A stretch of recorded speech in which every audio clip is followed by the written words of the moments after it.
For anyone listening to you, it seems like almost there is no acknowledgement of the huge public anger that ousted your mother, the decades of repression that burst onto the streets. Your mother's government makes a brutal attempt to suppress that uprising, fails. She has to leave the country.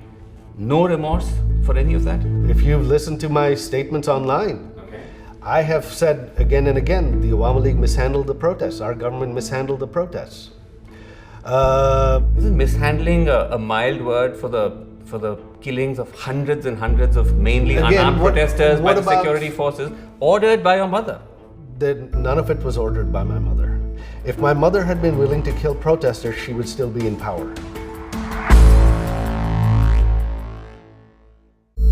In this, the second episode of our series ahead of Bangladesh's upcoming elections, I'm far away from Dhaka. I'm in Washington, D.C., home to the son of Sheikh Hasina, Sajeeb Wazed, or Joy as he's known. Since Sheikh Hasina's dramatic overthrow in August 2024, when mass protests forced her to flee Bangladesh, she's been living in New Delhi under the protection of the Indian government and has not appeared on camera. Many of her key ministers too are in exile and reluctant to appear on TV. In this vacuum, her son has emerged as one of the key spokespersons for his mother and for her party, the Awami League. For the first time in Bangladesh's history, the Awami League has been banned from contesting elections. I'm here to ask Sheikh Hasina's son, has the Awami League learnt any lessons from the massive public backlash to years of its repressive politics? Or is the party and its leadership still in a state of denial? More fundamentally, does the Awami League, one of the most dominant forces in Bangladesh, have a future at all? Mr. Wazed, thank you so much indeed for talking to us. Now, you've been saying that the ban on the Awami League from contesting these elections is undemocratic and illegitimate. And let's agree that sweeping bans on political parties are a bad idea. Many human rights watchdogs say that. But isn't there a great irony here? Because when you complain about rigged elections and unfair practices, that's exactly what the Awami League has been accused of doing for years in order to win elections.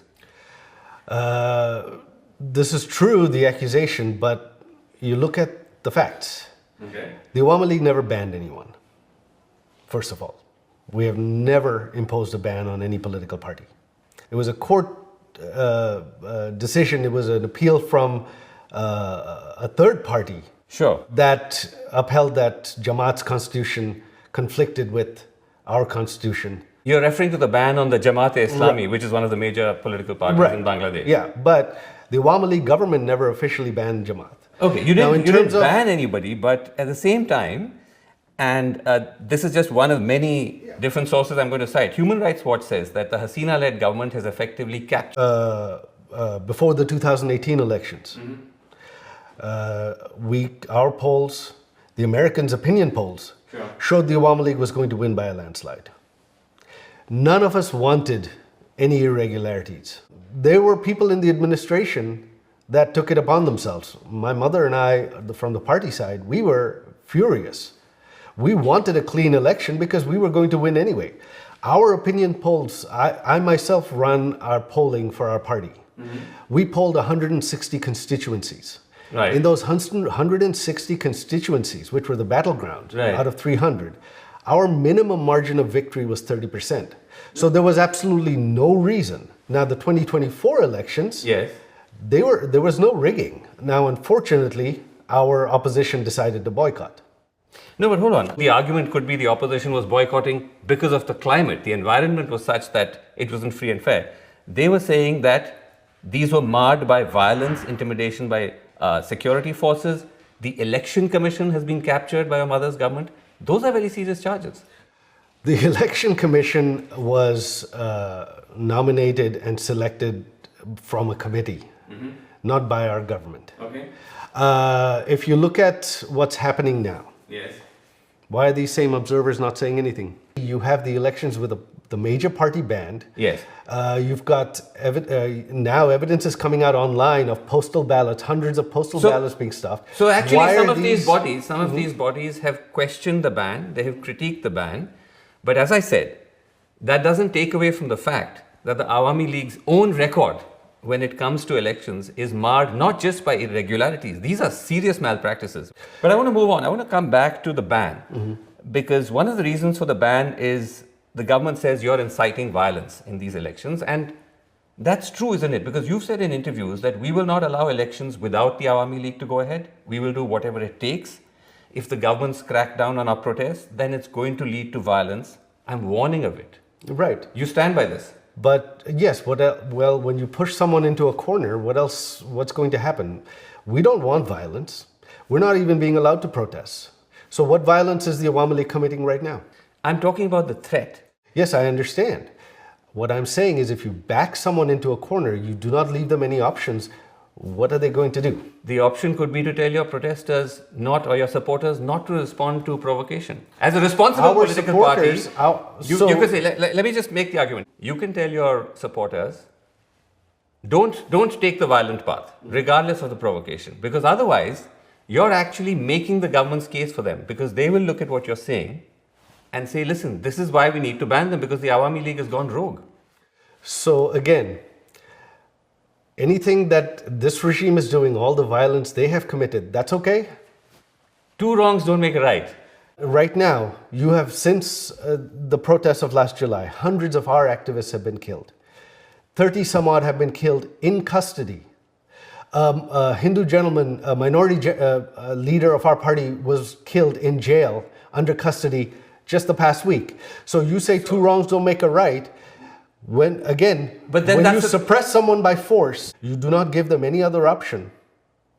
What's going to happen? No, but Mr. Wazed, don't you believe that by using this kind of rhetoric, you are actually then endorsing the view that the Awami League deserves to be banned? Because of, as I said, the fact that you're holding out this threat of violence. Let us contest or else. I did not threaten violence. I said that if you suppress the protests with violence, of course there will be violence. I did not ask my protesters to attack. Okay, you're now somewhat quibbling with semantics. But when you said that there hasn't been any violence so far, authorities in Bangladesh actually say that's not true. They say the Awami League was behind the assassination of the youth leader Sharif Osman Hadi just weeks ago while he was campaigning in Dhaka. Is that true? Was the Awami League behind his killing? Of course not. Look, if we had the ability to conduct killings in Bangladesh right now, you think this regime would still be standing? No. Right now, the Awami League, we do not have the violent personnel, if you will, that perhaps some other organizations have. Not according to the police in Dhaka. They said the shooter, if I can just finish, the shooter was directly involved with the student wing of the Awami League, the Chhatra League. They say that Hadi was killed because he was an outspoken critic of your party. It was an act of political vendetta.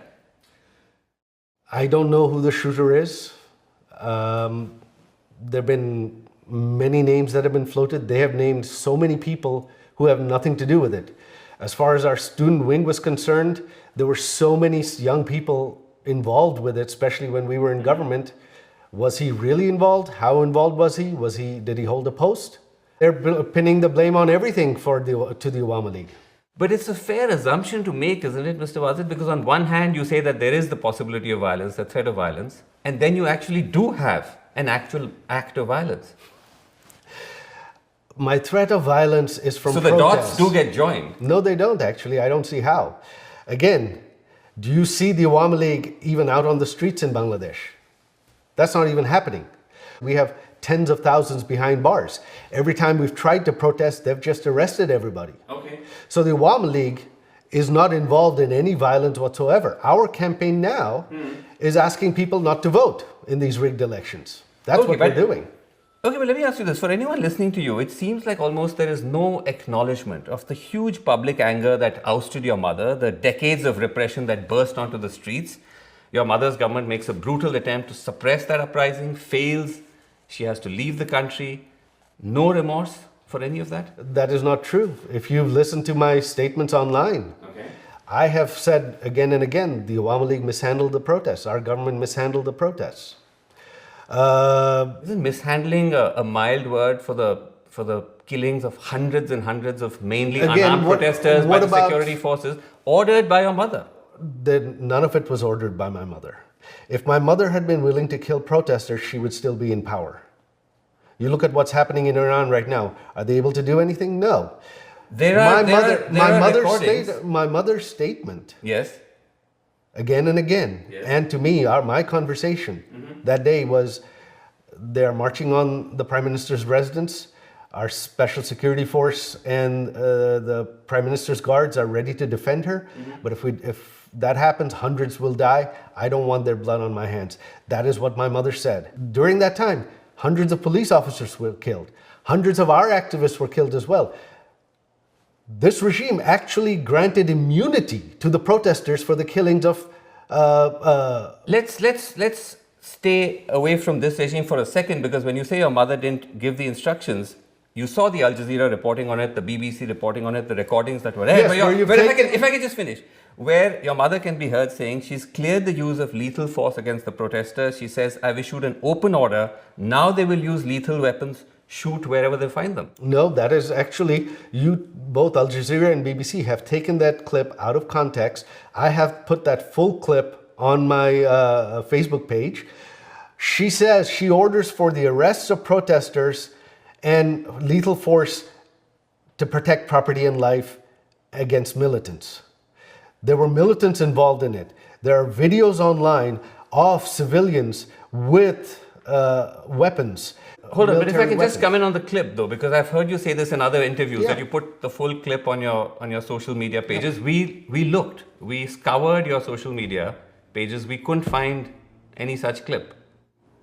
That is strange. So would you be prepared to share that with us? Of course, I'll put it back up. Okay, Several clips have been taken down, and I'll tell you why. Okay, but when you say that she was issuing an order about property, that doesn't seem to be what she said. When she says, I've issued an open order, now they will use lethal weapons, shoot wherever they find them. That seems like a very broad-based instruction. But that is for violent protesters, armed protesters, terrorists. Not for unarmed protesters. Now, so in any country, yes, would the government? What happens if there are armed protesters shooting at people and shooting at police? What would they do? So, Mr. Wazed, you talk about armed protesters, you talk about terrorists. Look at the sort of people who've been shot and killed. Abu Saeed, 25-year-old college student, unarmed, shot point blank by the police. His killing was caught on camera, went viral. Is he an extremist? Zobaid Hossein Iman, 12 years old. He was shot in the head by security forces firing from a helicopter. Mir Rahman Bugto, also 25, also a student, also unarmed, shot dead by the police while distributing water to protesters. Are these extremists? It was a very violent situation.